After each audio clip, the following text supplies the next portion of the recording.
আজকে তো দেখতেছি আশেপাশে কোনো বোতল নাই। ওই তো একটা বোতল, ওইটা দোকানি।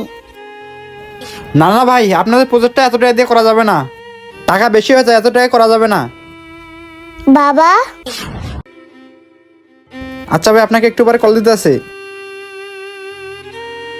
কে তুমি, কিছু বলছো আমাকে? বাবা কেমন আছো তুমি? স্যার, আপনি বিয়ে কবে করলেন? এই খায়রুল, তুমি আমার সাথে কতদিন হয়ে কাজ করতেছো? তুমি জানো না যে আমি বিয়ে করছি কি না করছি? এই যে মামুনি, শোনো, তোমার মনে হয় কোথাও ভুল হচ্ছে। না, আমার কথা ভুল হচ্ছে না, তুমিই আমার বাবা। আর আমি মিথ্যে বলবো কেন? মামুনি, আমি শুনেছি এই পৃথিবীতে নাকি একজনের চেহারার লগে নাকি 7 জনের মিল আছে। হয়তোবা সেই রকম তুমিও তোমার বাবার চেহারার সাথে আমার মিল পাইছো, তাই হয়তোবা তুমি ভুল করে আমাকে বাবা বলে ডাকতেছো। আল্লাহ, আমি আমার হারানো বাবাকে ফিরে পেয়েছি। আমার আর বোতল টকাইতে হবে না। এই কে তুমি, কি বলতেছো এসব? আমি কেন তোমার বাবা হব? বাবা, তুমি আমার সাথে রেগে কথা বলবা না, আমার খুব কান্না পায়। এই পিচ্ছি, তোর কি মাথা মাথা নষ্ট হয়েছে? তুই তখন থেকে আমাকে বাবা বলেই ডাকতেছিস। আর শোন, তুই যেমন টোকায় তোর বাপ মাও এমন টোকায়, আর এমন মেয়ে এমন হতেই পারে না। আর তুই হয়তোবা জানোস না যে আমি কে। তোদের মতো টোকাইকে আমার ভালো করে চেনা আছে। খায়রুল, ওকে 100 টাকা দিয়ে দাও তো। ঠিক আছে স্যার, দিতেছি। এই ধরো বাবু। ওরে আমি কতবার করে বোঝানোর চেষ্টা করলাম যে আমি ওর বাবা না, তারপরও বুঝতেছে না। না না, আমার টাকা লাগবে না। এই পৃথিবীতে যার বাবা আছে তার টাকার প্রয়োজন হয় না।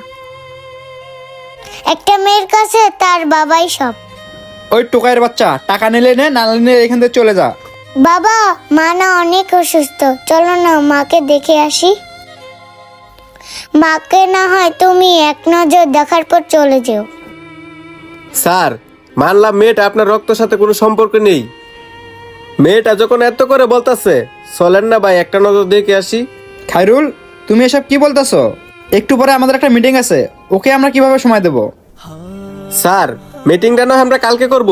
দেখেন না মেয়েটা কি কান্না করতেছে, চলেন না একটা বার ওর মাকে দেখে আসি। আচ্ছা, তুমি যেহেতু এত করে বলতেছো। আচ্ছা, তোমার বাসা কোথায়? বাবা, আমাদের বাড়ি ওই যে ওই জায়গায়। চলো বাবা, আমি তোমাকে মার কাছে নিয়ে যাই।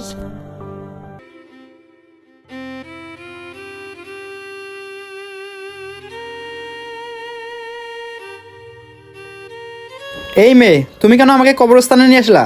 এটা তো কবরস্থান। বাবা, মা তো কবরস্থানেই থাকে। মানে তুমি এসব কি বলতেছো? মানুষ কিভাবে কবরস্থানে থাকে? এই মেয়ে, তুমি কেন ফাজলামো করে আমার সময়টা নষ্ট করতেছো? বাবা, আমি কোনো মজা করতেছি না, সত্যি মা এই কবরস্থানেই থাকে। আচ্ছা ঠিক আছে, বুঝলাম, তোমার মা কবরস্থানে ঘুমায়। ডাক দাও এখন তোমার মাকে। বাবা, তুমি কি বোকা নাকি? যে একবার কবরস্থানে ঘুমায় সে কি আর ফিরে আসে? কি বলতেছে এসব? মামুনি, তুমি এসব কি বলতেছো? আমি তো তোমার কথার কোনো আগামাথা বুঝতেছি না। ভাই,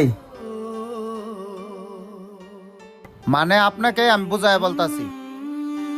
আপনি কে ভাই? আপনাকে তো সঠিক চিনলাম না। ভাই, আপনি ওই পিচ্চিটার সাথে কথা বলতাছিলেন না, ওই পিচ্চিটা আমার বাসার সাথেই থাকে। ওর যখনকার বয়স 8 বছর ছিল, ওর বাবা সুখে ওর মায় মারা যা। ওর বাবা একজন গরিব ফ্যামিলির লোক ছিল। উনি একজন গার্মেন্টস কর্মী ছিলেন। যে গার্মেন্টসে চাকরি করতেন, ওই গার্মেন্টসের মালিকের মেয়েকে বিয়ে করে। ওর বাবা অনেক নিষ্ঠুর। ওর যখন 4 বছর বয়স, তখনকার ওর মাকে ফেলে ওর বাবা চলে যায়। তারপরে ওকে আমরা লালন পালন করি। মানে বুঝলাম না, আপনারা কি ওকে একটু ভালোভাবে রাখতে পারতেন না? ও রাস্তাঘাটে এভাবে বোতল টোকায় খায়, আপনারা ওকে একটু লেখাপড়া করার ব্যবস্থা করতে পারেন নাই? ভাই, আমরা তো চাইছিলাম লেখাপড়া করানোর জন্য, হয়তো স্কুলে যায় না। ভাই, একটা কথা আছে না, অভাবে স্বভাব নষ্ট। ওর বাবা যখন ওর মাকে ছেড়ে চলে যায়, ওর মা তখনকার বোতল টুকায় খাইতো। ওই স্বভাবটা ওই মেয়ের ভিতরে রয়ে গেছে। তবে ভাই, ওই কিন্তু আসলে টুকায় না। ওকে বলছিলাম বোতল টুকানি ছেড়ে দাও। ওই কি বলছে ভাই জানেন?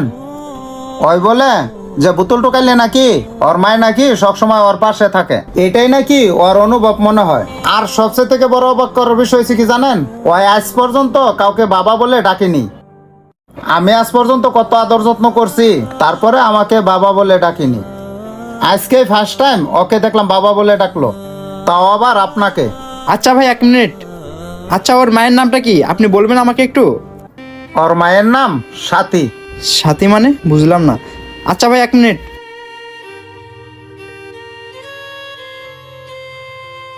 তাহলে ভাই এ কে? আরে ভাই, এই ছবি আপনার কাছে কিভাবে আসলো? এই ছবির লোকটাই তো হইছে ওর মা। আর আপনি কে? আরে ভাই চুপ করে আছেন কেন? বলেন আপনি কে? ভাই আমি সেই হতভাগা, ওর বাবা। মারে তুই আমারে ক্ষমা করে দিস। আমি টাকার নেশায় পড়ে তোদেরকে এখানে রেখে কাজে গেছিলাম, কিন্তু বিশ্বাস কর মা, কাজ থেকে এসে তোদেরকে অনেক খুঁজছে কিন্তু কোথাও খুঁজে পাইনি। ভাই বিশ্বাস করেন, এখন আমার আসমান ভাঙ্গে মাথার উপর পড়তেছে, আমার কিচ্ছুই ভালো লাগতেছে না। আপনারা আমাকে এটা কি শোনাইলেন? বাবা তুমি কেঁদো না, তুমি কাঁদলে আমার মায়ের রাস্তা খুব কষ্ট পাবে। মারে তোদেরকে আমি অনেক কষ্ট দিছি, তুই আমাকে মাফ করে দিস মা। ভাই আপনি এভাবে কান্না করিয়েন না, ওই আপনার কান্না দেখে ওই ঘাবড়ায় যাবে। ভাই আমি নিজেকে আর সামলাতে পারতেছি না ভাই, এটা আমি কি শুনলাম ভাই? এতদিন পর আমি আমার মেয়েকে খুঁজে পেলাম, এখন কিনা ওর মা পৃথিবীতে নেই। ভাই আপনি এভাবে ভেঙে পড়িয়েন না। আর ওর চেহারাটার দিকে আপনি তাকায় দেখছেন, ঠিক ওর মায়ের মতো চেহারা পাইছে। ভাই শুনেন, আপনি যখন ওকে পেয়েছেন তাহলে ওকে আর কখনো কষ্ট দিয়েন না। আর ওকে যদি আপনি কষ্ট দেন তাহলে ওর মা রাতটা অনেক কষ্ট পাবে। মারে তুই আমার বুকের মাঝে আয় মা, তোকে আর আমি কোনো সময় কষ্ট দেব না। বাবা তুমি আর আমাকে কখনো ছেড়ে যাবে না তো? না রে মা, তোকে আর আমি কখনো ছেড়ে যাব না, কোথাও যাবো। চল মা, তোকে এখন আমার বাসায় নিয়ে যাব। আপনার কিছু সামান্য টাকার লোভে দেখেন আজকে আপনার স্ত্রী দুনিয়াতে বেঁচে নেই। আর বন্ধুরা, আমাদের ভিডিওটি যদি আপনাদের কাছে ভালো লাগে তাহলে অবশ্যই লাইক কমেন্ট শেয়ার করে দিবেন।